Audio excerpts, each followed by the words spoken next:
Yo, what's up guys? Welcome back to Audiobook Dynasty. If you want early access and even more parts for free, make sure to join me on Patreon. Silence, the ratman shrieked, die die die die die die die die die. You first. Issei grunted as he kicked Farsqueaker in his rotund belly, making him stagger back, then stuck his swords into the rat's body, one in the chest and one through the stomach. Gah, no. How could this? The rat rasped, I am a genius. How could I lose to a man thing? With that, Farsqueaker slumped, Issei drawing his swords out to allow the body of the Grand Pack Master to fall to the floor completely. He then went over and gave Bone Ripper a mercy stroke, severing its head. He then dismissed the boosted gear, with only seconds to spare on the timer. You have slain Bone Ripper. You gain 600 EXP. You have slain Farsqueaker, the Grand Pack Master. You gain 700 EXP. You have acquired X4 steel knives. You have acquired X2 skill books, unknown skills. You have acquired the Dissimulator necklace. You have acquired 6,000 yen. Boost has leveled up. LV1 LV2. As a result of repeated actions, the skill Observe has been created. Observe, active, LV1, 00.00. A skill that allows the user to view information about people, animals, and objects that this skill is directed upon. The higher this skill's level is, the more information is gathered. 5 MP per use. As a result of repeated actions, the skill Ambidextrous has been created. Ambidextrous, passive, LV1, 00.00. A skill that permits the user to use the offhand for tasks.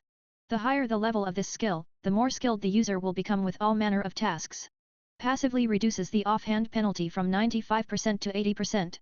As a result of repeated actions, the skill Knife Throwing has been created. Knife Throwing, active/passive, LV1, 00.00. Although called Knife Throwing, this skill is actually for the throwing of any handheld bladed weapon. The higher the skill level, the more damage each thrown weapon will deal and the longer range you will be able to throw. Passively grants plus 5 dex. Actively grants the user the ability to throw knives, with damage calculated as STR plus weapon damage divided by 2. Range, 8 feet. Bonus damage, 0. Okay, that's cool. Issei said with a grin. He was curious about the necklace so he equipped it and was taken aback by the loud trumpeting that came out of nowhere. Congratulations! You have gathered the 3 pieces of the unknown set of equipment. You gain 1000 yen. Acquiring all pieces of the unknown set grants you one random lesser skill. You gain lesser HP regeneration.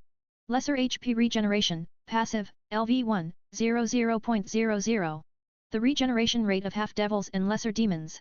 Regeneration rate of 1 HP every 15 minutes. Issei nodded happily. He'd needed something like that, since HP potions didn't seem to be forthcoming for whatever reason. He then checked out the Dissimulator necklace. Dissimulator necklace. Part of the unknown set. This necklace alters the voice of the user to be utterly gender-neutral and inflectionless. As a result, however, you suffer a 25% penalty to any attempt to any persuade or seduce actions taken while wearing this necklace. Really, he said, and then paused in surprise. He really sounded different. Now to get out of here, he said, only for the door to slam shut behind him. Again. Issei shook his head in exasperation. He really should have expected that, but no, he had to open his mouth. Well then, if I were a way out, where would I be? Issei muttered, his eyes locked onto the box where Farsqueaker had stood when he had initially entered the arena. Resolved, Issei jogged over to the box and used his new daggers to climb up to the box. Just as he hopped over the edge, however, the arena door cracked, crumbled, and collapsed. Issei put his hood up rather hastily. Then his jaw dropped as he saw who was striding through the shattered doorway. Rias Gremory LV40.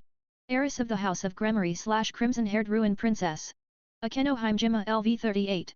Queen of Gremory/Priestess of Lightning. Kiba Ueto LV35. Knight of Gremory/Holy Sword Project Soul Survivor. Tojo Konako LV33. Rook of Gremory/Chiron. What the hell? Issei was having trouble adjusting to this situation. Being targeted by a weird secret society that hated paranormals and supernaturals was one thing. Having 4 of the most popular members of my school glare him down was quite another. Gamer's mind activated. Whew! That was a relief. Now he could plan things out properly. Rias Gremory was one of the 2 great Onisama of Kuo Academy. Her Western beauty was highly attractive, just as her mysterious air lent the allure of the unknown to her. President of the Occult Research Club, it was completely unknown what they got up to in their clubhouse in the old school building. Similarly, Himejima Akeno was the other great Onisama of the academy and was the Yamato Nate's Hiko to Rias' Western beauty. Rumors had it she was the keeper of a Shinto shrine somewhere in Kuo. Also a member of the Orc. Yueto Kiba was the so-called prince of the academy and was disliked by almost all the males, but especially by Issei, Motohama, and Matsuda. Aside from being kind and considerate to all females, nobody really knew much about him. Also a part of the Orc. Tojo Konako was a petite girl who was called the mascot of Kuo because she was so adorably cute. Again, not much else was known about her and she was a member of the Orc. Is anyone here, Konako-chan? Rias asked her junior, who concentrated for a moment before pointing unerringly at Issei's current position. Someone's standing in that box, although it's very faint. The little girl replied in a monotone voice. Issei had to chuckle self-depreciatingly at that. Typical. He had gotten his hands on something to conceal his presence from mundane and minor magic detection and the mascot of Kuo found him without even trying. Could the person concealing themselves kindly show themselves, please, the redhead called out politely. There was steel in her eyes as she spoke, however, indicating that the request was little more than a demand. He spoke without thinking, who are you to make demands of me? His voice, bland and inflectionless as the dissimulator necklace made it, was nevertheless clear and audible. Rias Gremory's eyebrows shot up and she held herself straighter. I am Rias Gremory, heiress to the house of Gremory and ruler of this territory. She replied loftily. You say your name, especially that of your family, as if I should know it. Issei observed as he frantically searched for a way out. He spotted the row of levers that the Grand Pack Master had used to summon the rat ogres. 3 were pulled, with 2 still upright. His words made the group below him exchange looks. You have no idea who I am, in the middle of my territory. Rias asked sceptically, you have no idea who the House of Gremory are? No. Issei replied, I've been too busy killing those abominations to worry about petty things like territory and who is the titular ruler of it. Above the levers there were pictograms. The first had a crude diagram of what had to be a rat ogre, the second had bars, and the third had a picture of a broken bone ripper, of course. The fourth had more bars and the fifth had a pictogram of what looked like giant rats. A small smile crept across Issei's face. Now that he had a plan, he had to find information about exactly who, and more to the point what, Rias Gremory was. That could wait until later, however. Rias, he could have only gained knowledge of the supernatural recently. Akeno said softly. Nodding, the redhead asked, is that true? Correct. Issei answered, I am afraid that further conversation will have to be postponed as I have a lunch engagement elsewhere. That isn't in the cards, I'm afraid. Rias said slowly, I wish to know who you are, why you are rampaging through my territory and what these, ratmen are. I will have answers. All good and reasonable questions. Issei aloud, but we will have to talk another time, in a place that does not reek of sewage. In the meantime, you can kill some of those rats that I have yet to get to. With that, he pulled the 4th lever before moving on to pull the 5th lever. Immediately, a large metal cage slammed down atop the arena, locking the group of teens in the arena and opening up dog-sized holes in the walls. Out of these holes, giant rats emerged, snarling and foaming at the mouth. Why you? Rias snarled, magic pooling in her hands. Fare thee well. Issei said, wincing inside. This had been a bad idea, but it had been the only way to run away from the situation. All of them were level 30 plus. No way could he, a lowly level 7, fight them and expect to win. He turned around and dashed away down the passage that led away from the arena, the stone door slamming down firmly behind him. Fortunately, the passage was lit by torches and so he traveled down the path until he came to a room similar to the one from the den of the Rat Lord. Like that one, it was sparsely lit, with a single table in the center. It also had a single piece of paper on it, with familiar writing on it. Walking over, he picked it up and started reading. To Division Head, Project Rat King. It has been noted by the Council that the species #456b has developed several subspecies, such as the so-called clan rats, storm vermin, pack masters, and giant rats. We would like to remind you that while diversity is good, species 456b is primarily for human wave tactics, with the emphasis on rapid replacement of expendable troops. Some members of the Council, however, are interested to see exactly what further mutations and strains may result in future generations, so you are being allocated additional resources to make such experiments feasible without compromising the bulk of your current work. Be warned however that results are required and should you fail to live up to the expectations being put upon you, there will be consequences.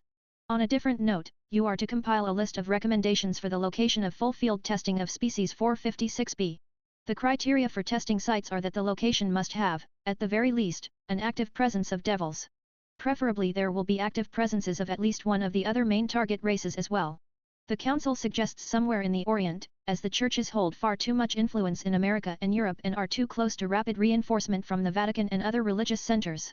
For the purity and sanctity of our species and souls. Definitely the purifiers. Issei thought as he placed the paper in his inventory. The last line was practically a calling card. Looking around, he couldn't see any sign of anything else of use or that drew his eye, other than the doors on the other side of the room, so he headed over that way and cautiously opened them, revealing a flight of stairs leading upwards. Emerging in an abandoned warehouse, he quickly returned his battle gear to his inventory and set off home. He had a lot to think about. With the Gremory group. Eat this! Rias snarled, and blasted another dozen malformed rodents with her power of destruction, reducing them to a mere memory in a blink on an eye, while Akeno blasted the infernal things with her thunder. Kiba was slicing them to pieces with his demonic sword, while Konako punched and kicked them into paste with her rook-enhanced strength. Once the walls stopped disgorging rats and the last was killed, Rias actually growled. How dare he attack me, she snarled, how dare he attack my servants? Rias, you were acting very pushy with him. Akeno pointed out as she magically cleaned the assorted blood and guts from Konako with her magic. I think he must be a sacred gear user of some sort, awoken recently, and he was telling the truth when he said he hadn't a clue as to who you or the House of Gremory are. It wouldn't explain the fact he or she was all but inflectionless, transparent, and set monsters on us. Rias countered hotly. I couldn't make much out, but he knew that we were stronger than him. Kiba volunteered, I think we were scaring the pants off of whomever it was just by standing there. You know how some kings get humans into their peerages, Bucko. The crimson-haired ruined princess mouth twisted in disgust as she thought of those few among the high-class devils who kidnapped and forced humans into their peerages. Disgraceful and thoroughly fitting that those peerages were the ones who had their kings killed by stray devil aspirants more often than not. I take your point, Yueto. She sighed, still, this is troubling. Did you hear the way he referred to the ratmen as abominations? Even with that magically induced monotone and inflectionless cadence he had going, I could tell that he felt nothing but contempt for the ratmen and their pets. Not that I blame him. Messy. Konako opined. I think something is being schemed in the shadows. Rias sighed again, we'll keep an eye out for anything unusual around Kuo, as well as keeping an eye out for whoever it is behind that enchanted device. New to the supernatural or no, I cannot have someone running around killing things on my territory without so much as a by your leave. Akeno, can you inform Sana for me? I have to go and meet with Beelzebub-sama soon. Of course, Rias. Akeno nodded, now, should we leave? It's going to take some time to get the stink of these sewers from our clothes. A good point. Rias nodded, Konako-chan, if you would. Nodding, the reincarnated Nekosho walked nonchalantly over to the bars in front of the door and punched them into scrap metal, opening the way out for the rest of them. As her peerage walked out of the complex, the king of the group was deeply troubled. Although her peerage was busy with school and contracts most of the day and night, it shouldn't have been possible to build two bases such as this inside Kuo town without her knowledge, yet they were present. Sana and I need to have a meeting and talk about this situation so our older siblings don't involve themselves. Rias thought firmly. She was a king in her own territory and she did not need Surtsk's Lucifer butting in with his sister complex. She loved him dearly, but there was only so much babying that she could take, which was part of the reason why she came to Japan. The same applied to Sana Satrai, heiress of the House of Satrai. Sirafal Leviathan was, if such a thing was possible, even worse than Surtsk's, treating anything that came against her beloved elder sister as an obstacle that needed to be removed. Sana, like Rias herself, loved her sister, but was very much embarrassed by her antics. Neither of the heiresses wanted interference from their all-powerful siblings, so Sana would doubtless agree to share the burden of searching for answers. Sana's servants were not as unique as her own, but she had more of them, 7 or 8 at the last count compared to Rias 4, one of whom was sealed away. Yes, this situation would be contained one way or another, then maybe she could concentrate on removing herself from that insult of a marriage contract with Riser Phoenix.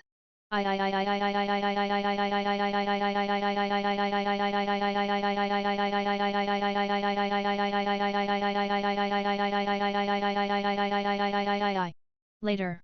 Hayato residence.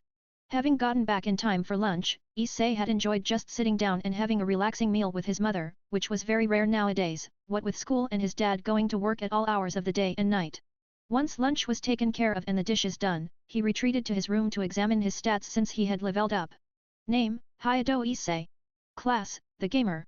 Level, 7 next level, 825 EXP. Title, Oppai Baka. HP, 350/350.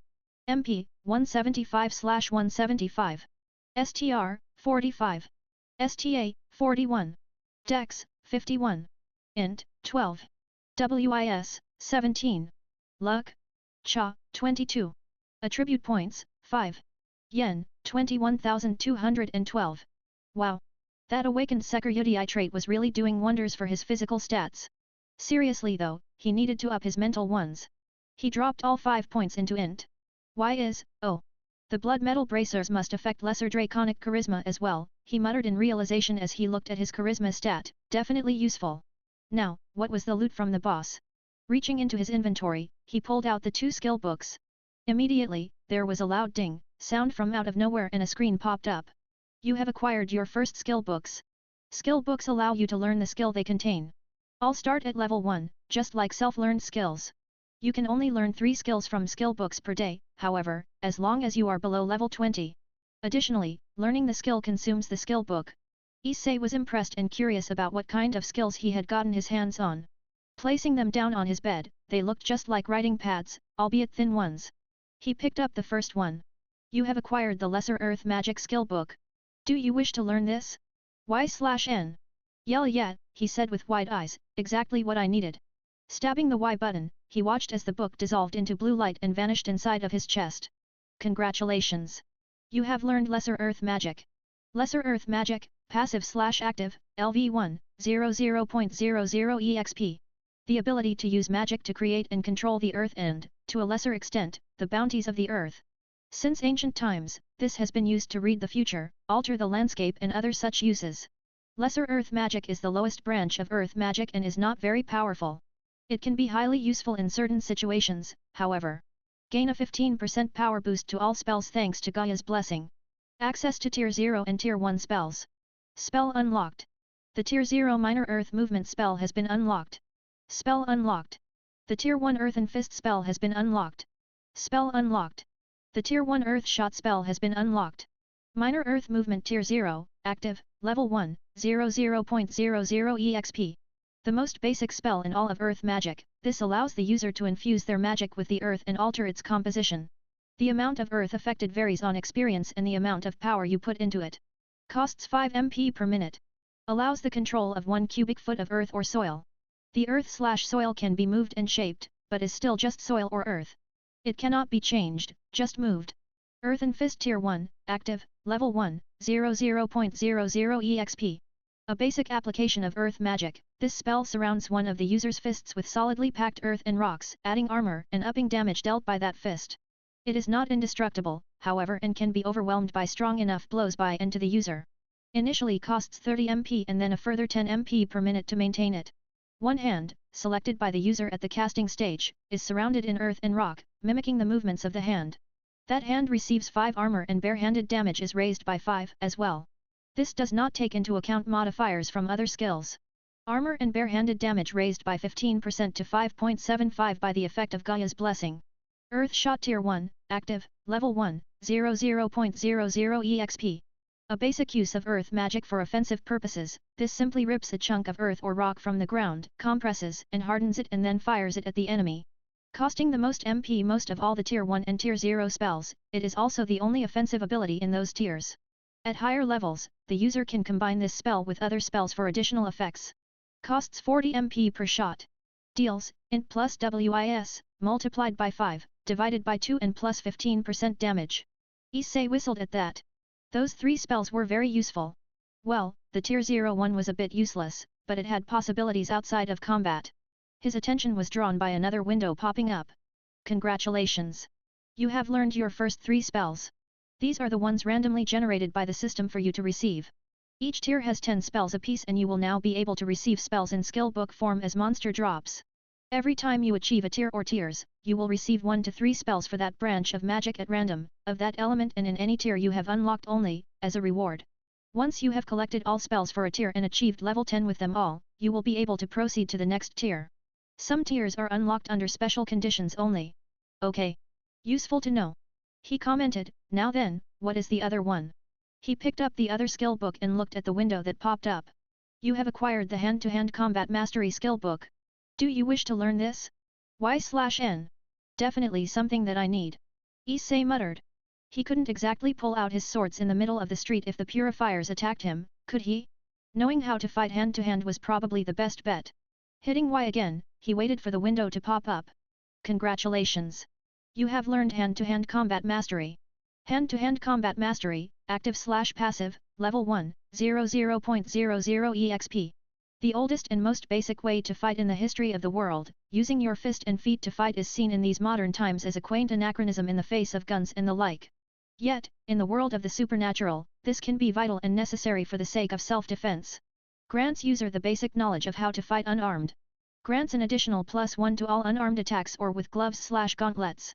Gains bonus points to unarmed attacks for every 10 points in STR current bonus, +4. Gains bonus points to unarmed defensive moves for every 10 points in Dex. Current bonus, +5. So instead of giving me a type of fighting style, it makes me familiar with fighting in general. He concluded after staring at the screen for a moment. Closing it, he then opened his inventory again and pulled out the magic eyes and enchanted whips from the pack masters. The new skill he received the previous day, Observe, would be perfect to find out exactly what these things did. As it was only on level 1, however, he would have to level it up before he would get any details on them. Observe, he said, staring at the first whip. Enchanted whip. Level 4. Whip. A whip enspelled with an unknown enchantment. Piercing damage, 0. Slashing damage, S divided by 2. Bludgeoning damage, S plus 12. A bit more than I was expecting from a level 1 skill. Issei commented. He used Observe on the other whips to find they were all exactly identical in terms of damage and level. It made sense, sort of.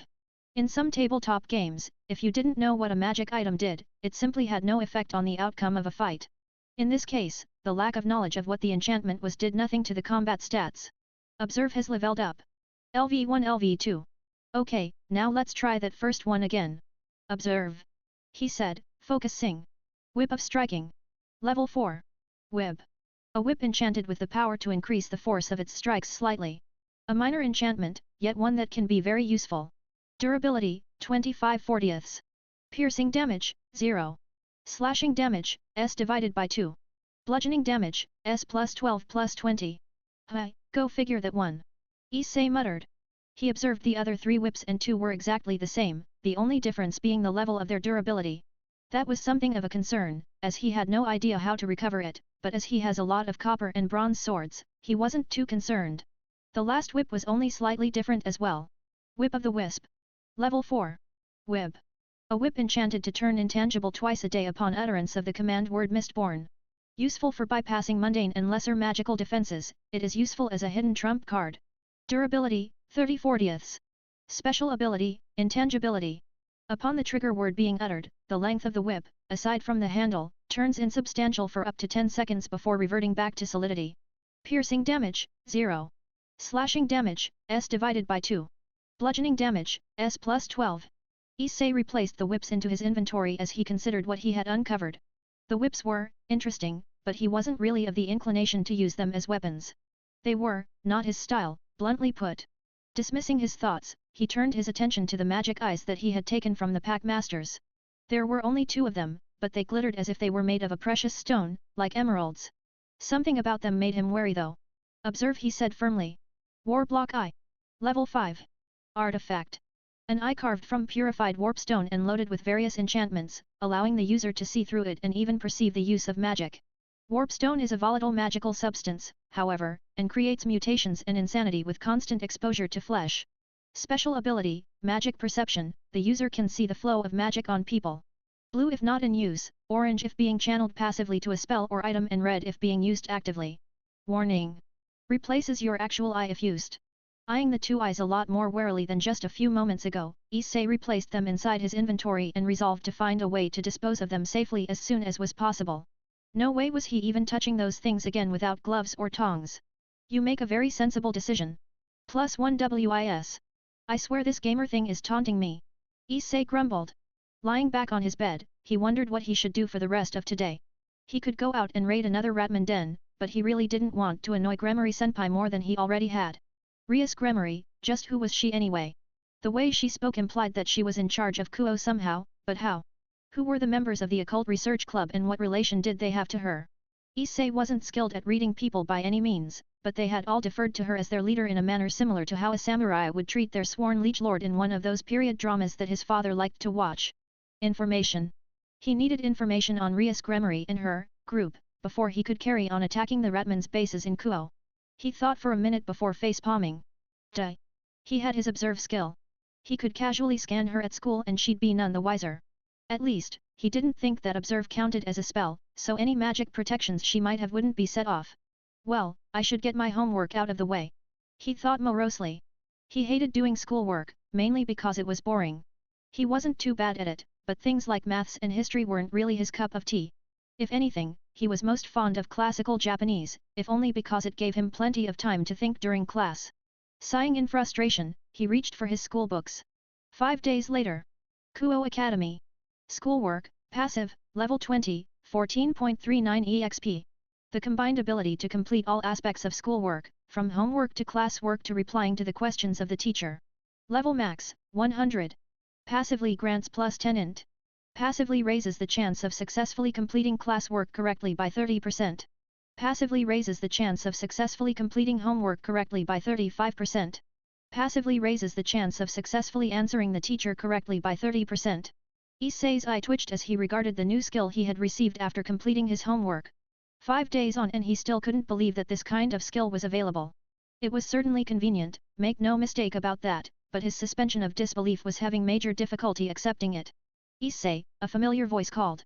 He looked up to see the other 2 members of what the school referred to as the Hentai-san Ningumi, perverted trio, Matsuda and Motohama. Matsuda LV6.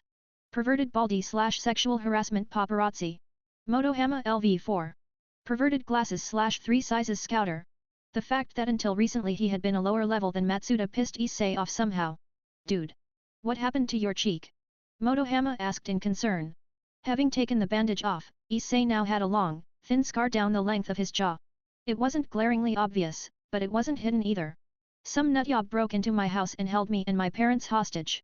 Issei replied sourly, he tried to kill me after going ever further off the deep end after a phone call. Ota-san and I took him down after I got a lucky hit in.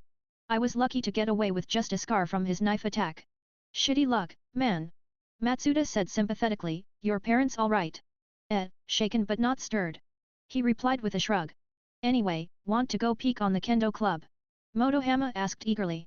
It was so tempting, but he had to remain firm. He wanted to get rid of that damn Oppai title. Sorry, can't, he told his shocked friends, I'll be buried under with catch-up work for being off for a week, remember? Crap. Forgot about that. Matsuda cursed. Of all the perverted trio, he got the highest grades and helped his friends stay above the cut-off point for their teachers to have a discussion with their parents, need some help. Let me have a look at what I have to get through first. Issei demurred, you two go have fun. Again, luck sucks man. Motohama commiserated as he and Matsuda headed off to their usual peeking spot. Sighing despondently, Issei padded to the staff office to talk to his teachers. On the way, he spotted his quarry, Rias Gremory, talking with the student council president, Shidori Sana. She was the 3rd most popular girl in Kuo Academy after Rias Gremory and Himejima Akeno, popular with girls and slightly masochistic boys among others. She was a strict disciplinarian and had a cool, unshakable air about her that was attractive. Her body may not have been comparable to the other 2 but it was svelte and lithe. The name floating above her head gave him pause, however. Sana Satrai LV41. Heiress of the House of Satrai/Kuo Academy Student Council President. What the heck was going on here? Another heiress to a family he had no idea about? Things were getting more and more confusing. He would observe Sonakaiko later as she was around far more often than Rias Gremory. Observe, he whispered as he walked towards the 2 girls. He ignored the screen that popped up as he walked past, nodding politely to them as he passed. When he got to the boys' bathroom, he took a stall and locked it tight before having a look at it. Name, Rias Gremory. Race, pure blood devil. Class, king. Level, 40 next level. EXP. Title, Crimson-haired ruin princess/heiress of the House of Gremory. HP, MP, STR, STA, Dex, Int, WIS, Luck, Cha, LD. Special status, pure-blooded devil, passive, plus 5 attribute points per level, gains 2 points in stats for every AP spent, devil wings, is allowed to fly, joint ruler of Kuo Town, passive, has been bestowed with the duty of hunting stray devils in Kuo Town along with Sana Satrai, devil's temptation, passive, plus 20% to all charm and persuade actions. Perks, heiress of the House of Gremory. Crimson-haired ruin princess. Seduction from the darkness. Flaws, light bane. Holy weakness. Cares too much. What the fuck? Issei breathed. Devil? Gremory senpai was an actual devil? As in fire and brimstone from Western mythology? What the hell was going on here? Shaking his head, he looked at the stats. He couldn't see any numbers. Reaching out to press the question marks replacing the numbers in HP, a screen popped up at his touch. This person is too high of a level for Observe to read their HP at its current level. Additionally, they are of a supernatural race with a high degree of skill in magic, which is interfering in the use of Observe. This made the brown-haired boy frown. His Observe was at level 10 right now as he had been exhausting his MP every day for the last 5 days to get it up as high as he could get it in case of something like this, and it still wasn't high enough. Lesson learned. He mused with a shrug. Next time, he'd have it considerably higher. Moving on to the special status, the Devil's Wings one was obvious. Opening it up, he discovered that she could manifest her wings whenever she pleased using her demonic energy, which was the devil's version of MP, he presumed. Pure-blooded devil on the other hand was probably what it sounded like, but he didn't think devils were concerned about bloodlines, so he clicked on it to see the details. Pure-blooded devil. The bearer of this status is 100% devil and has no non-devil personages in his or her ancestry. This grants their demonic magic a bonus of 20% power with minus 15% DEP, demonic energy points, cost to all spells. Additionally, their body will naturally be far stronger than that of a human from a young age, starting off with a base count of 20 per physical stat. It also bestows the flaws Lightbane and Holy Weakness, as well as the perk Seduction from the Darkness and the special status Devil's Temptation upon the holder. Issei had to silently whistle in amazement. Looks as if being a devil seriously had its perks. The bonuses to their own brand of magic alone would be worth it, let alone the physical stat bonus. The Devil's Temptation was an application of the natural charm and persuasion abilities of devils. The joint ruler of Kuo status would explain why she was so angry at him for basically ignoring her. Still, when he pulled up the list of people who had to give her notice before doing something in her territory, humans were only included if they were a member of any church or the Shinto pantheon. Other than that, it was a list of supernatural races, like yokai. Filing that as a counter-argument if she pushed the point should they meet later, he checked out her perks and flaws. Heiress of the House of Gremory, passive. The person who bears this title is the first person in line to inherit the title of Gremory, one of the few remaining 72 pillar families. This grants them nigh untouchable status and authority within the Gremory territories, as well as the leadership stat. Crimson-haired Ruin Princess, passive. This title denotes the holder to be a female descendant of the Bale family and one who has inherited their talents at that. The title will always retain the Ruin Princess section, but the first section will change depending on the hair color of the holder. The holder has access to the unique demonic magic of the Bale family, the power of destruction, as well as a further 20% increase to the power of all demonic magic. Seduction from the Darkness, passive. Devils are well known for taking on the appearance of handsome men and beguiling females, especially in the case of the succubi and incubate.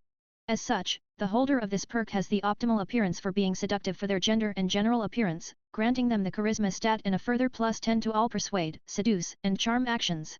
Lightbane, passive. Created by Lucifer, the first Mao, devils are the very antithesis of angels. They gain power in the darkness and shadows, while the weaker among them lose power in the sunlight. Any who hold this power gain plus 10 buff to all stats during the night. Additionally, those who are below level 20 suffer a minus 20 debuff to all physical stats and a minus 10 debuff to all mental stats during the day, regardless of whether it is sunny or not. Light-type weapons will also be 20% more effective against any devil, regardless of level. Holy Weakness, passive. The god of the Bible's holy power is even worse for devils than light, attacking their souls as well as their bodies. Should a devil become injured as a result of holy-type weaponry, spells or auras, the effects will be 50% more effective and reduce any healing spell or item's effectiveness by 60%. Cares too much, passive. The holder of this flaw is very empathic and caring towards those he or she cares about. This is usually a good thing, except it can lead to them being paralyzed if something happens to those they care for in the middle of battle. The holder receives a 25% bonus to reputation gains to those he or she is at friendly status or higher, but should those at that status be harmed around her, there is a 50% chance of he or she freezing up and hesitating. Damn! Issei whispered. The devils had a very powerful skill set at their fingertips, especially a pure-blood devil like Rias Gremory.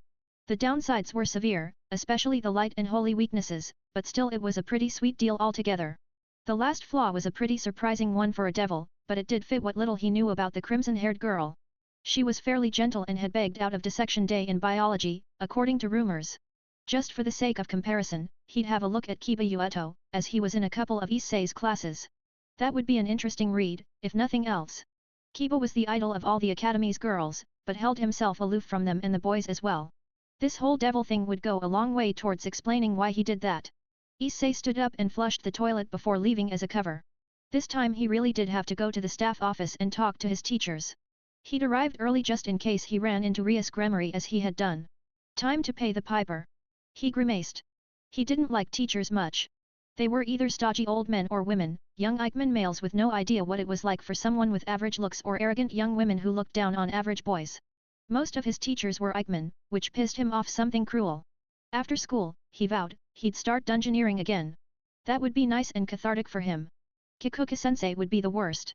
Fortunately, he had all his homework done, so they couldn't be angry at him for that, he hoped. After school. Issei, what's with the long face? Matsuda asked as he and Motohama jogged up to their friend. Issei did look sour as he replied. None of the sensei believe me about what happened.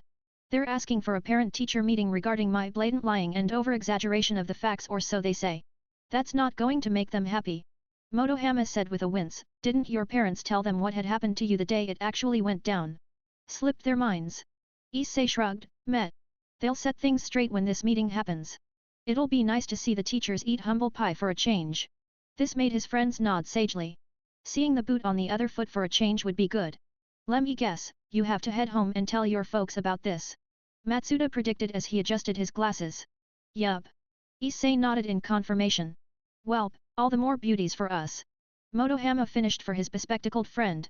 Shouting their goodbyes, the two charged off to once more peep on a female club. A harem is worth it. Issei chanted in his head, a harem is worth it. After he walked home and told his parents about what the teachers said, he was taken aback at how angry they both were with the school. Evidently, having almost been killed by a lunatic, his parents were in hyper-defense mode regarding their family, especially Issei, as the only one who had been harmed by the man. After a light dinner, Issei made his going for a walk excuse and headed out, pulling the map out and heading towards Ratman Denvi, which was in another run-down building in a quiet part of town. Equipping his armor, cloak and necklace, Issei stepped forward, prompting a window to pop up. Warning! You are about to enter the dungeon domain of the Warp Rat, LV7. Once you enter this dungeon, you must clear it before exiting. Do you wish to enter? Y/N. Warp Rat? What the heck? The names for these dungeons got more and more confusing. Shrugging, Issei hit Y and then yelped as he was dropped down a hole. The universe is laughing at me. Issei shrieked in his mind as he fell, cape flapping in the wind. In the pit. Issei yelled as he plummeted down the pit. He wasn't thrilled about this situation and really hoped that there was something to catch him at the bottom other than solid ground, otherwise he would lose a lot of HP. Thank Kami for Gamer's body. After some time, he finally caught sight of the bottom of the pit he was in, and it did not fill him with eagerness as it was a pool of black water. Quickly curling into a ball just before he hit the water, it still hurt Issei quite a bit. Minus 50 HP. Swimming up and breaking the surface, Issei gasped for air before heading to the side of the pool and hauling himself out, covered in the black water. He was just glad he hadn't swallowed any of the stuff.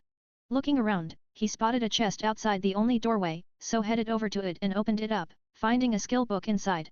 You have acquired the Lifestyle Magic skill book. Do you wish to learn this skill? Yes/no. Seriously? Issei asked aloud before shrugging. It would be useful at the moment, provided he rolled a spell that let him remove this crap from his clothes, so he hit the yes button. Congratulations! You have learned Lifestyle Magic. Lifestyle Magic, passive/active, LV1, 00.00 EXP. Created by mages in the distant past to make living alone in towers bearable, without the grunt labor part. Many spells have since become redundant thanks to modern conveniences, but since most magicians and other spellcasters shun them, the importance of these spells has yet to fluctuate. Grants access to Tier 0 and Tier 1 spells. Spell unlocked. The Tier 1 spell Dust Erasure has been unlocked. Spell unlocked. The Tier 0 spell Lesser Dirt Repelling Aura has been unlocked. Spell unlocked. The Tier 1 spell Cleansing has been unlocked. Dust Erasure Tier 1, active, LV1, 00.00 EXP. Dust, made up of dead human skin cells, plant pollen, human and animal hairs, textile fibers, paper fibers and other things from the local environment, is a constant nuisance and one of the reasons people dislike cleaning. This spell removes any kind of dust within a set area. A master of this spell can remove dust from an entire house all at once. Area of effect, 1 foot square. 5 MP per use. Lesser Dirt Repelling Aura Tier 0, active, LV1, 00.00 EXP. One of the banes of working in the garden or with plants in general is that compost and dirt cling to your skin and clothes no matter what you do, even if you wear gloves. This spell surrounds your hands with a small aura of brown light that repels small clumps of dirt. With time, the user can surround their entire body with the aura, although it is still fairly weak. Target location, hands, down to the wrist. Dirt will be unable to cling to the affected locations unless an overwhelming amount is dropped atop the areas, cancelling the spell. Aura armor is 25 and decreases rapidly if a great amount of earth is placed atop or around them. 5 MP to activate, 3 MP per minute to maintain it. As it is an earth-based spell, receives plus 15% to its power due to Gaia's blessing.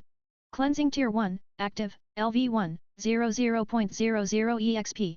A basic cleaning spell used by traveling mages to remove dirt, sweat, blood, and the like from their clothes and skin. It is the more powerful version of the Tier 0 refresh spell. Area of effect target, self. Effect, weak. Duration, 15 seconds. 10 MP per use. Alright. Cleansing. Issei cheered, activating the spell he had been after. White light gleamed around him and the muck from the pool flaked and fell off in clumps before the light faded. It took another couple of uses of cleansing before he was completely clean. I swear, this is way too convenient. He muttered. Was his gaming gear taunting him? Getting him filthy before giving him magic to remove it? Shaking his head, Issei pulled his hood up and advanced down the passage. Ending up in another round room, he was unsurprised to find another chest with a skeleton over it. Behind the chest was another set of stairs, going up this time. Opening it, Issei found two things, a red-colored metal Japanese helmet and a skill book. He chose to pick the helmet up first and used observe on it. Blood metal kabuto. A Japanese helmet made from blood metal, it is made in the Hoshibaka style. It offers decent light protection for the head and can have a menpo added to add protection and hide the identity of the wearer, but its true value is in how it nurtures the growth of draconic abilities while being worn. Kabuto-style helmet. Grants 25 armor to all covered locations. Increases the EXP gained by all draconic skills by 30%. Man. Issei whistled, so wearing it. Now what do we have here? He picked up the skill book and of course, the screen popped up with the expected question. You have acquired the defensive magic skill book. Do you wish to learn this? Y/N. This made Issei pause. Up until now, he had been able to read the difficulty level increasing by the amount of assistance that the gamer ability was giving him in the form of skill books and armor. This particular combination of a helmet and a defensive magic skill book was ringing alarm bells in his mind. Definitely got to learn this. He thought worriedly, also got to be careful if the gaming gear thinks that this place warranted such a big increase in defense when the last place had huge ogres that could crush a human skull like an egg. Hitting yes, he watched as the book exploded into blue light and was absorbed into his body. Congratulations! You have learned defensive magic. Defensive magic, active/passive, LV1, 00.00 EXP. To put it basically, there are three categories of magic in combat: offensive magic, which is used to attack, defensive magic, which is used to protect oneself or allies, and supplementary magic, into which all spell which do not fall under the first two categories fall. Whether it be protection against status effects, actual protection of the body, or against specific type of attack, the magic of this skill can protect against it. Grants access to Tier 0 and Tier 1 spells. Spell unlocked. The Tier 1 spell Lesser Barrier Shield has been unlocked. Spell unlocked. The Tier 0 spell Bronze Skin has been unlocked. Spell unlocked. The Tier 1 spell Force Absorption Field has been unlocked. Lesser Barrier Shield Tier 1, active, LV1, 00.00. A basic unidirectional shield that can block mundane and magical attacks. It has limited durability, so it can be overwhelmed given enough time. Initially, you are only able to protect yourself with this shield, but experienced users can use it to protect others. Durability, 50. Colors, red and green. Target, self. 20 MP to activate, 5 MP per minute to maintain. Bronze Skin Tier 0, active, LV1, 00.00. A technique developed long in the past by combat mages in Greece to increase their soldiers' defense by hardening their skin to the consistency of bronze. It is a neglected spell nowadays due to the numerous techniques that have supplanted it. Nevertheless, it is a useful spell within its own limited sphere. Range, self. Hardens skin to that of bronze while reducing movement speed. While active, all skin has an armor rating of 5. While active, movement is reduced by 5%. While active, increases the damage dealt by hand-to-hand combat by 5. 15 MP to activate, 8 MP per minute to remain active. Vulnerable to extended exposure to extreme heat. Force Absorption Field Tier 1, active, LV1, 00.00. A spell that affects all allied units within a certain radius of the user. It reduces the force of any physical attacks or weapons by a certain amount. Highly useful when you are opposing modern firearms. Affects all allied units within 1 meter. Reduces the physical force of any attacks against affected units by 10%, which in turn reduces the amount of damage dealt by the attacks. 10 MP to activate, then 6 MP per minute per person to maintain. Not exactly what I had in mind, but it'll do. Issei muttered as he placed the helmet on his head and drew the hood over it. Picking his swords up again, he moved around the chest and started up the stairs carefully. He would have to find a way to raise his MP by quite a bit to use the spells he knew effectively. At the moment, using his defensive spells alone would drain him dry of MP in just over a minute if you included the initial MP used to activate said skills. At the top of the stairs, there was a square entry room with nothing in it that had one door leading out of it. Nailed onto the top of it was a sign written in very crude English. Human thanks. Enter plus die. You have been WRNED. Issei read with a grimace. Even he had better English writing skills than that, and he was at the dead middle of the class. Lesser barrier shield, he muttered as he opened the door and stepped through cautiously. No sooner had the red and green circular barrier flickered into place than a loud bang echoed and a green missile slammed into the energy shield, cracking it. Crap! Issei cursed, cancelling the shield and dodging behind a stone pillar just in time to avoid another bullet. Peering around the corner, he spotted a pair of ratmen furiously reloading a pair of crudely built long-muzzled guns while another pair stood in front of them holding a pair of triangular shields. What the heck kind of weird guns are they? Issei thought before he ducked behind the pillar again as the muzzles of the weapons were pointed at him again. Ratman Jazilier LV-10. Not so sharpshooter. Ratman Shielder LV-10. Fair weather protector. A Jazile? What the heck was one of those things when they were at home? Obviously some kind of one-shot gun, but when had the ratmen gotten their hands on guns? The shielder was acting as both protection and as a platform for the Jazile wielder, as the rifle was too long and unwieldy for the ratman to aim properly without something to lean the body of the weapon on, so the thing to do was to eliminate them first. The problem was, his list of long-range attacks were very limited. He could use knife throwing, but the damage would be minimal and he only had about 5 knives left in his inventory. Other than that, the only skill he had that was usable here was the Earth Shot spell. Issei winced as 2 more bullets slammed into the pillar he was hiding behind and started counting in his head. He stopped when another pair of bullets slammed into his hiding place. About 40 seconds. That should be long enough for me to go out, blast one of the shielders and then get under cover again. The security, I thought, I'll move when they both fire again. When the 2 Jaziles barked their payloads again, Issei moved fast. He pulled his hood down, leapt out and pointed a sword at the shield user on the right. Earth shot. In front of him, a large lump of earth appeared and formed into a bullet shape before hurtling at the target, smashing through the shield and removing the head of the ratman that held it. The nerveless corpse thudded to the floor along with the broken shield it had supported. You have slain a ratman shielder. You gain 130 EXP. You have inflicted the cumbersome status on a ratman Jazilier. Dodging to the pillar on the other side just in time to dodge the panicked shot from the other Jazile, Issei grinned. That took care of one of them. He reached out to the window and tapped the cumbersome status to see what it did. Cumbersome, passive. Someone inflicted with this status has been overweight with equipment or an oversized weapon, resulting in movement being reduced by 40% and accuracy reduced by 30% due to the weight of the weapon/armor. Considering that the accuracy of the ratman mustn't be all that high to begin with, that meant that one of the Jaziles might as well be shooting blanks. He could handle the remaining one alone.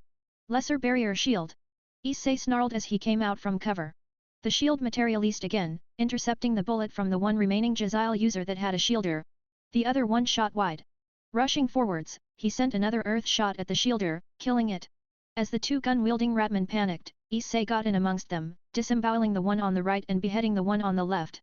You have slain a ratman shielder. You earn 130 EXP. You have slain X2 ratman Jaziliers. You earn 300 EXP. Do you wish to loot the bodies, including the one slain prior to the above? Yes/no. Hitting yes, Issei watched as the list formed up. X2 Warplock Jaziles. X2 Magi Scopes.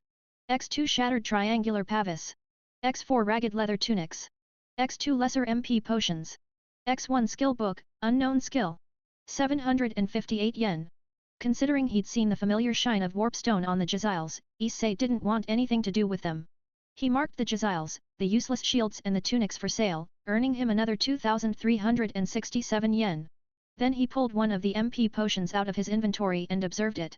Lesser MP Potion. A common potion used by apprentice-level magicians and other magic users. While weak, it is commonly used due to the fact it can be created by even a beginner Podiwaner. Rarity, very common. Restores 150 MP when drunk. When he drank it, Issei almost spat it out. It tasted like concentrated wasabi and miso. It did work though, filling his MP back up to a full tank again in an instant. Then he turned his attention to the skill book, aware that he could only acquire one more skill from a skill book today. You have acquired the Tier 1 Earth Magic, Small Pit of Spikes skill book. Do you wish to learn this? Yes/no. At this point in time, no. Hitting no, he stowed the book into his inventory before having a look around the passage he was in. It was fairly narrow, with 4 pillars set into the walls at intervals. It being narrow would prevent enemies from jinking around to throw off the aim of the Jezails, but that advantage was negated by the pillars acting as ready-made cover. You receive +1 int for a well-thought-out deduction. Shut up. Issei then had a look at the Magi scopes. They were why he had been attacked even with his cloak fully deployed, as they granted the skills Mage Sight and Awareness Amplification to anyone who looked through them. If all the Jezails had those things, this would be a pain in the ass dungeon to clear. Flipping his hood on again nevertheless, Issei moved forwards cautiously. The doorway into the next room was open and this made him suspicious. Peeking into the next room, he spotted his next opponents, 4 of them. Organized into teams of 2, they each carried a weapon between them. One was clearly a flamethrower of some kind, demonstrated by the fact the one carrying the business end unleashed it at a giant rat, green flames engulfing the hapless rodent, leaving only a charred skeleton behind. The other ratman carried a large wooden tank on its back, which presumably held the fuel for the weapon, and was connected by a heavily patched leather hose to the rear of the flamethrower. The other weapon was a goddamn mini Gatling gun, not something that Issei wanted to play chicken with. The other rat seemed to be responsible for operating the cooling system or something. The 2 teams were walking around in a circular room with a central pillar and no other obstacles to prevent a certain security from getting burned to a crisp or ventilated with bullets. Brute force wouldn't help him here, Issei would have to use his mind to fight here. His new magic, Force Absorption Field, was only level 1 and wouldn't slow the bullets down by much. As a kid, he'd liked Superman and wondered how fast a speeding bullet really was. The answer had been informative. Nowadays, bullets from even 0.22 rimfire cartridge averaged between 370 and 460 meters per second and those were the slowest he had found other than shotgun shells, 335-427 mp's. As this was a machine gun type, and a supernatural one at that, he guessed that the speed of the bullets would be quite a bit faster than that. No way did he want to get in the way of those bullets. That left the flamethrower. If he could get in close and cut the fuel line before retreating, he'd eliminate the effectiveness of the weapon to a small belch of flames before becoming dead weight. On the other hand, he didn't want to get burned by that stuff either, and he was quite fond of the rapscallion wave blade, so he'd use the plain steel short sword for that, just in case the raw fuel of the flamethrower is corrosive as well as flammable. Mind made up, he checked one more time, this time for levels and to see if they had any Magi scopes that could spot him in his cloak. Ratman Fire Team, Warp Fire Thrower LV-13. Burning Hell. Ratman Fire Team, Rattling Gun LV-13. Destructive Impulse. Pretty high levels. Definitely not trash mobs. Issei thought as he looked them over. They also didn't have any sights mounted on their weapons or false eyes or eyepieces, so he guessed that the coast was clear. Stepping softly, he made his way through the door and waited for the warp fire thrower to pass by him. It was a rather agonizing wait, but it paid off. As the team passed by him, he quickly flipped his hood off, slammed the steel short sword through the hose connecting the 2 parts of the equipment and then stabbed the ratman holding the weapon part of the oversized flamethrower in the back of the head, dropping it with a screech of pain as it died. He turned and stabbed the flailing tank carrier in the throat before pulling his hood up and dodging away to the pillar's shadow. You have slain Ratman Fire Team, Warp Fire Thrower. You gain 330 EXP. The Rattling Gun team rounded the pillar just as he did so, squeaking and whining before chattering at each other in what must have been their own language before the lead ratman pointed the muzzle of the Rattling Gun at the corpses of the Warp Fire Thrower team and turned a crank, unleashing a storm of lead that perforated the bodies and ground like Swiss cheese. One round must have ignited the fuel tank, as it exploded, unleashing a massive gout of eerie green flames and an explosion that Issei could feel even from the pillar he was up against. Better take them out before the lead idiot decides to spray the rest of the room. Issei thought as he flipped down his hood. Aloud, he said, Earth shot. The missile smashed into the body of the ratman holding the weapon, crushing the arm that turned the crank and making it screech in agony. Ratman Rattling Gun Team A, left arm crippled. Having neutralized the ability of the Rattling Gun to actually fire, Issei charged in and ended the fight with 2 more slashes, one decapitating the wielder of the weapon, the other hitting the heart of the other one. You have slain Ratman Fire Team, Rattling Gun. You gain 335 EXP. You have leveled up. LV7 LV8. You have 5 attribute points to spend. Basic Swordsmanship has leveled up. LV2 LV3. Lesser Draconic Charisma has leveled up. LV2 LV3. Ambidextrous has leveled up. LV1 LV2. Earth shot has leveled up. LV1 LV2. As a result of repeated actions, you have learned the ambushing skill. Ambushing, passive/active, LV1, 00.00 EXP. The ability to conceal oneself and attack from within that cover is a classic military tactic. Ambushing is well known to have been a major part of most wars down through the ages. There was even a case of two armies ambushing one another simultaneously without knowing about it. The more skilled you are at this skill, the more damaging your actions against the enemy will be after employing it against them. Passively grants +10 to the effects of all stealth-related skills. Actively increases all damage dealt by the user for 1 minute after leaving stealth by +10%. As a result of repeated actions, you have learned the disengage skill. Disengage, passive, LV1, 00.00 EXP. A skilled soldier will know when to attack. A very skilled soldier will know when to attack and when to retreat. A masterful soldier knows both of these and has the ability to enact them. Passively raises the chance of successfully disengaging from active combat with enemies by 5%. Do you wish to loot the bodies? Due to damage done to the warp fire thrower team, these bodies cannot be looted. Yes/no. Hitting yes, Issei impatiently waited for the list to load, then sold all of it. He wanted none of that warpstone crap near him and was looking for a way to get rid of the 2 warpstone eyes that he had already. His earnings were 658 yen from the Rattling gun and a further 1,507 yen from selling the rest of the stuff. Moving to the other side of the pillar, Issei frowned at the large set of steel double doors, then deepened his frown when he spotted the rectangular lock at chest height. A puzzle lock, in the form of a picture. 5 animal cut-out blocks set up in a cross, with the 4 cardinal directions noted. In the south was a picture of a blue dragon, to the west was a red bird, to the north a white tiger, to the east a black turtle and in the center was a yellow dragon. Beneath the picture was a single sentence. Restore the guardians to their proper places and protect the ancient capital. Issei frowned.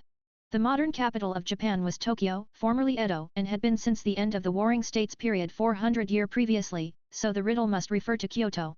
The 5 animals were obviously the animal gods that protected cities, Seiryo, Suzaku, Byakko, Genbu, and Kiryu. He dimly remembered that Kiryu, the yellow dragon, was the guardian of the center, so that one was right. Strictly speaking not one of the Japanese elements as it represented Earth, but was commonly compared to an Aryu, so often included. The question is the other 4. He muttered, squinting at the pictures. He dimly remembered an anime or two that featured the 4 animal gods. That was based on the Chinese elements though. Ah, screw it! He decided. Reaching out, he removed the 4 pictures and placed them back in the order that had been popularized in the anime. Seiryu in the east, Suzaku to the south, Byakko in the west and Genbu in the north. As he pressed the cut-out block with Genbu on it in place, the lock started making noises, like that of gears turning. Issei stepped back cautiously as the box sank into metal housing before the doors creaked open inwardly, darkness hiding the room within. And that really builds up my confidence. The security muttered uneasily. He perked up as another window popped up. As a result of a specific action, you have gained the skill puzzle solving. Puzzle solving, passive, LV1, 00.00 EXP. Puzzles, riddles, tricks, and traps are the enemy of any dungeon explorer aside from the monsters that dwell within the dungeons. While traps aren't covered, puzzles, tricks, and riddles should be easier to solve with this skill. Any mystery devised by mortal minds can be solved therein. Passively adds 5 to WIS. Passively raises the chance of solving a puzzle by 10%. Passively raises the chance of solving a riddle by 10%. Passively raises the chance of solving a trick item by 10%. Useful. Issei commented before squaring his shoulders and walking through the doorway, the doors clanging shut behind him. As soon as they did, torches mounted on the walls started to catch a fire, more eerie green flames dimly illuminating a corridor that was sloping upwards, with roughly hewn pillars spaced evenly along the walls. For some reason, he had a bad feeling about this, so he walked softly near the wall to his right and strained his eyes to try and spot any enemies that would appear ahead of him. He paused after about 5 minutes when he heard a rattling noise coming from up ahead. Peering up, Issei's eyes widened before he dived to take cover behind a pillar. Just in time, as a massive rattling wheel with several ratmen inside it sped past, rolling over where Issei had been just a short moment ago. Did I just barely avoid getting run over by the world's biggest hamster wheel? Issei forced himself to ask aloud, as if to confirm the absurdity he had just witnessed. There was the supernatural, and then there was the plain weird. Advancing up the path again, Issei dodged 2 more supersized rat wheels that tried to crush him. It was actually fairly easy to avoid them, as the loud rattling sound they made as they trundled down the sloping corridor was very obvious. Eventually, he made it to the top and peered around. Seeing no sign of any more wheels of doom, he advanced into the room ahead and stopped. 10 clan rats stood guard in the room, armed with crude spears and shields. Careful examination of the room showed that there was no sign of any other traps or hidden guns in the room, nor were there any large areas that were hidden by boxes or furniture. In other words, an area he could cut loose in. Clan Rot LV10. Hired help. Clan Rot Claw Leader frickin' LV12. Squad Leader. Interesting. So one of them was stronger than the others and was the leader. Based on the actions of the ratmen in the past, the leader would send the others to fight Issei first before reluctantly fighting himself. Deciding to take advantage of his new ambushing skill, Issei carefully maneuvered himself around the seemingly randomly patrolling ratmen until he was behind two who were chittering to each other in that odd language of theirs. He flipped down his hood and attacked, beheading one of the ratmen and seriously wounding another. The wounded ratman screeched in agonized fury, alerting the rest of the rats to Issei's location. You have slain a clan rot. You earn 125 EXP. Man thing. Kill kill. Frickin' ordered. Unlike the rest of the clan rats, he was equipped with a serrated sword that dripped a foul-looking black ooze to the ground. Issei resolved to not get cut by it. Evading a spear thrust, the Security swiped the wounded clan rot with his rapscallion wave blade, finishing it off before chopping at a spear that came at him from the other side. Fighting against polearm weapons like this was seriously hard. He had to dodge or block every single blow with his swords or arm guards to reduce the damage he took from the blows to less than 10 HP per hit, which left him with few chances to attack. He did manage to make the occasional attack though, thanks to his longer arms and height, and the numbers of clan rats thinned. Once the last one fell, Issei was down 70 HP and facing the leader of the squad of ratmen, Firkin. Now that Issei had the chance to look at him closer, he wished he hadn't. His eyes were red and froth was spilling out of his ravening maw as he cackled. Man thing foolish. You should have killed Firkin when you had the chance, the ratman sneered, now you shall die on the sword eater. That name is lame. Issei deadpanned. With a shriek, the ratman lashed out with his sword, forcing Issei to parry it with his steel sword. He was glad he had done that with the ordinary sword rather than the rapscallion wave blade as the muck that Firkin's sword excreted started eating into the blade, rusting it. Crap! Was all Issei could think as he dodged and blocked with his rusting sword. He had to do something here. He couldn't lose his swords like this. Just then he remembered something from when his father had the plumbers in a year ago, copper doesn't rust, it oxidizes. If the only thing that sword did was make swords made of iron or an iron alloy rust, it should have no effect on his copper or bronze swords. Observe, he hissed as he glared at the sword that was causing the problem. Sword Eater. A sword forged from the blood of 5 true innocents and spelled with curses against iron. It is the bane of any sword forged of iron or an iron alloy and will rust it into nothing over an extended period of time. Standard sword, ratman. Short sword. Slashing damage, S plus 17. Piercing damage, S plus 20. Special effects, iron corrosion, iron alloy corrosion. A very effective sword indeed. One might even go so far as to call it a counter-sword in modern times due to all swords, other than ceremonial swords, being forged of steel. Fortunately, Issei had a few tricks up his sleeve.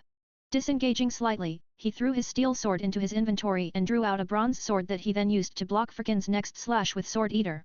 The surprise in the ratman's eyes when the bronze blade didn't start to rust was priceless. Now then, where were we? Issei snarled. Pushing Firkin back, he stabbed the ratman in the leg with the rapscallion wave blade before drawing back quickly so the rusting sword couldn't be employed against it.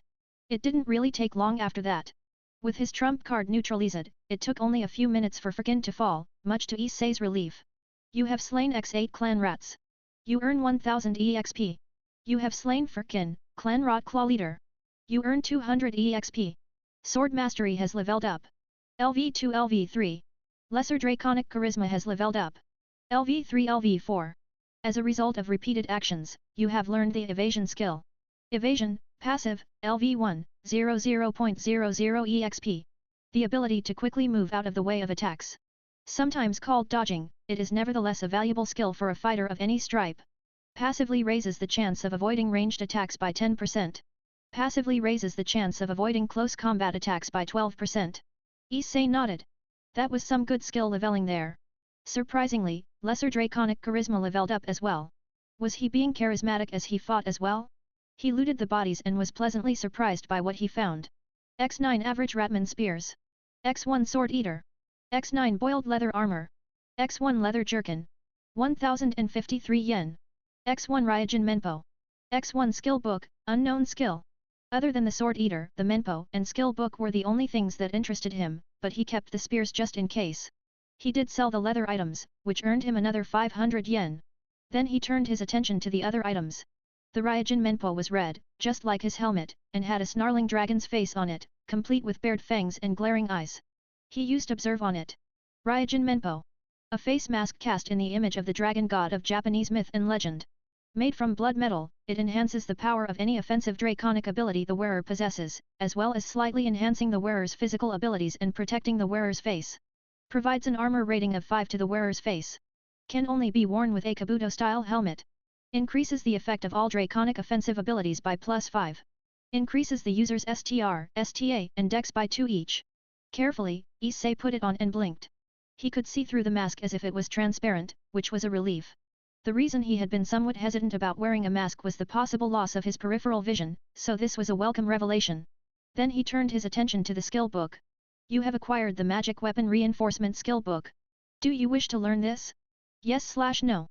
Sounds like a good idea. Might as well. Issei thought as he hit the yes button. Congratulations. You have learned the magic weapon reinforcement skill. Magic weapon reinforcement, active, LV1, 00.00. A skill that almost every supernatural race that wields both magic and weapons at once learns, although the name and method differ slightly from race to race. The basic idea is to coat the user's weapons in magical energy to increase both the durability of the weapon and its attack power. For weapons with an edge, it also enhances the cutting and piercing power of the blade in addition to the regular power boost. Actively adds +10 to all weapons damage, regardless of type. Actively adds +10 to the durability of the weapon. In the case of bladed weapons, their piercing and slashing damage is increased by 10. Costs 15 MP to activate, then another 10 MP for every minute after that to maintain it. The skill can be forcibly deactivated by a strong enough blow. Okay, this is a good skill. Issei grinned. Now then, let's get out of this place. The only way out of the room was the door on the opposite side to where he had entered, so Issei kicked it open and advanced into a long corridor that gently sloped up. Another game of dodge the doom wheels, he grumbled as he started up the path. As expected, the familiar rumbling sound of the wheel contraption came after a few minutes of climbing. Issei dodged to the side and barely avoided it. This corridor was narrower than the last one, so it passed less than an inch from his body. It reeked of rot and excrement, almost enough to make Issei throw up. Gross. Was all he could choke out as he fought down the impulse to vomit. Dodging 2 more wheels, Issei made it to the top and was confronted by a large barred gate that led into what looked like another arena. Yippee, another arena trap. The Sekurudai grumbled sarcastically. He reached out and touched the gate and a window popped up. Please unequip all weapons before entering. You have got to be kidding. Issei muttered in disbelief. Reluctantly, he placed both of his swords into the inventory and resolved to draw them as fast as he could when the boss appeared. When he touched the gate again, it sank into the ground smoothly, allowing him entrance. The arena he walked into was similar to Farsqueaker's arena, except bigger and less rustic. The way into the audience was blocked by a shimmering force field and standing in a viewing box was a ratman. Unlike Byral and Farsqueaker, this one was small, no higher than the middle of Issei's thigh. Swathed in robes, it was nevertheless obvious that this ratman had mechanical replacements for some of his limbs.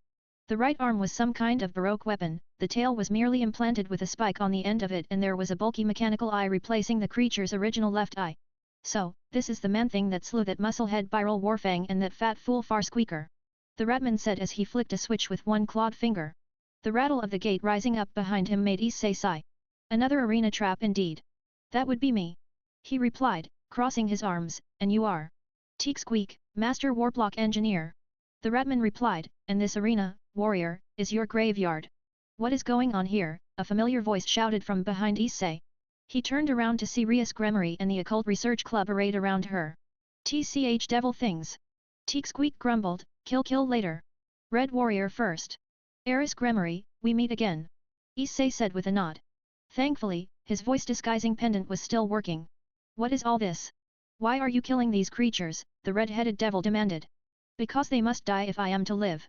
Issei replied shortly, turning around to face Teak-squeak again. The masters of the ratmen seek the death of all supernatural beings, including humans with magical or spiritual powers. Yes. The Warblock Engineer agreed. Now Red Warrior must die. That's what Byral Warfang and Farsqueaker said as well. Issei snarked back, pointing at the ratman. I killed Warfang and took his own sword from him as a prize, using it to kill Farsqueaker and his pet monster as well. Ah yes, Bone Ripper. Teak-squeak purred silkily, he wishes to say hello to you, Red Warrior. The ratman flipped another switch and the large doors on one side of the arena yacht open, revealing a monstrosity that was only vaguely familiar to Issei. Bone Ripper. He breathed. The rat ogre that Issei had killed was now walking once again, but as a larger monstrosity than he had been. The flesh on its head was gone, leaving only a bare skull, its lifeless eye sockets full of blazing green fire. The tail that Issei had severed was replaced by a long sinuous length of metal that left scars on the arena floor as it advanced, and the arm that had been cut off as well had been replaced by two arms, one equipped with a set of razor-sharp talons and the other with what Issei recognized as a miniature warp fire thrower. Bone Ripper revived LV-12. Experiment DFR 455-12. There were horrified exclamations coming from the orc behind him that he tried to ignore. What is that thing? Feels wrong. My, looks like I have quite the workload ahead of me. Issei sighed. He noticed a window pop up ahead of him. Quest alert. Keep this under your hat, you face a powerful foe, in full view of Rias Gremory and her peerage. Win this fight without using the power of the boosted gear, keeping your identity a secret. Quest reward, x2 levels added to boost. Skill, level up, random piece of armor, 2000 EXP. Quest failure, Rias Gremory discovers your secret identity. Will you accept this quest? Yes/no. Hastily hitting yes, Issei reached into the inventory, one hand on either side of him and drew out the rapscallion wave blade and the steel short sword. Well then, Bone Ripper, he said, pointing his wave blade at the monstrosity, I killed you once, let's see if I can go 2 for 2. With Rias. Konako-chan, break these bars down, the Gremory heiress ordered. She wasn't going to just stand back and let this boy get killed in front of her. The reincarnated Nicomaden nodded, drew back one clenched fist and punched the bars, causing a barrier to appear between her fist and the bars before the petty girl was thrown back, looking frazzled. Electric barrier. Can't break it. Konako reported. Akeno. Rias said tersely. The former Nephilim studied the barrier for a moment before shaking her head. I have never seen a barrier like this before, Baku. It isn't yokai, devil, human or fallen, and it certainly isn't a holy barrier of the churches. I wouldn't even begin to guess how to go about unlocking it. I'll give it a go then. Rias said with a frown. She called upon her power of destruction and formed the magic circle of the Gremory before her, firing a strong blast of it at the barrier. One of the most feared and powerful magics in all of devilkind struck the barrier, struggled against it for a long moment and then fizzled out as if it were just a firework. What the? This had never happened to her before. Sure, her magic was a pale shadow of what her mother and brothers, but it was less like the magic was negated or blocked and more like it had been erased. She was distracted by the monstrosity Bone Ripper. The two in the other chamber had called it roaring as it loped forward with deceptive slowness at the red-cloaked warrior. The boy, she was certain it was a male, stood in a relaxed stance, awaiting his enemy to come within striking distance. With another roar, the monster swiped at the warrior with its remaining original upper limb at lightning speed, much faster than one would believe from a creature of such bulk. The warrior leapt back and lashed out with his swords, scoring a long pair of wounds down the appendage. What was odd was that only a small trickle of black liquid emerged from the wounds. I see. The warrior said in that flat and emotionless voice, you didn't revive Bone Ripper, you reanimated it as a flesh puppet of sorts. A flesh golem would be the more appropriate term, I believe. Yes, the ratman sitting above the arena chittered, much better now it has no mind, all the better to control it. Warp stone core and warp fire thrower means you are dead, man thing. Alternatively, it means that it relies on being controlled from somewhere else. The warrior pointed out as Bone Ripper slowly withdrew its claw, meaning that it takes a while for the orders to be issued. With that, the dual-wielding human charged in and started to slice away at the body of the beast, leaving behind long scores down its flank. He leapt away when the long tail lashed out at him in return, gouging out a long chunk of stone from the ground where he had been standing. Yueto, can sword birth bypass the barrier to help that boy? Rias asked. There was no way the warrior was going to defeat that monster with just 2 ordinary steel swords. The blonde boy concentrated before rubbing his temples. Sorry Baku. Looks like this barrier blocks the effects of sacred gears trying to materialize inside it from outside. It was not often that Rias Gremory felt powerless in any situation. Before this, the only situation she had been helpless in was that ridiculous engagement her father had forced on her with that sleazeball, Riser Phoenix. She was still all but powerless to do anything about it, and this situation was making her more frustrated. All she could do was watch and ponder on the warrior's words from before the fight started. Destroy all supernaturals, that must be a joke. She thought, that implies that ordinary humans who wish to do it, which is impossible. To any supernatural, even human magicians, that was the logic. The non-magical portion of humanity might have their guns and the like, but with the fact that the supernaturals had their own hidey holes to flee to in case of an emergency, plus the fact that they had abilities that far surpassed that of regular humans, there wasn't much that could be done to them. Unless it was a completely sudden surprise attack. Rias' mind and her blood stopped cold. Before this human started trashing the lairs of these ratmen, both she and Sana had been completely in the dark about the existence of them. Had they had more time to prepare, the ratmen would have swarmed over their peerages when they were most vulnerable, in their homes, separated and split apart from one another. If there were other ratmen nests in other places where there were devils. She made a note to inform her brother about the possibility before returning her attention to the fight. Back with Issei. As Issei dodged another lashing from the zombie rat ogre's whiptail, he wondered when things had started going down the toilet. A rat ogre, he could deal with. An enhanced rat ogre, sure it was tough, but manageable. A flesh golem rat ogre though? When he had used Observe on Bone Ripper 2.0, this was what he'd seen. Name, Bone Ripper Revived. Title, Experiment DFR 455-12. Species, Flesh Golem, former Enhanced Rat Ogre. HP, 1970/2000. MP, 0/0. STR, 75, plus 25. STA, 100, plus 25. Dex, 60, plus 25. Int, 1, minus 11. WIS, 0. Luck, 0. Special status, Feel No Pain, is immune to any and all forms of pain. Order Me, cannot move without orders from its controller. Leather skin, skin naturally thick and tough, providing plus 15 armor against bladed weapons. He was pretty certain that the leather skin part was a result of experiments by the Warplock engineer. Ditto for the Order Me and Feel No Pain bits. What was with the ridiculously high strength and stamina? Hold on, you have a way to up your attacks, dumbass. Issei thought, feeling like an idiot. He muttered, magic weapon enhancement,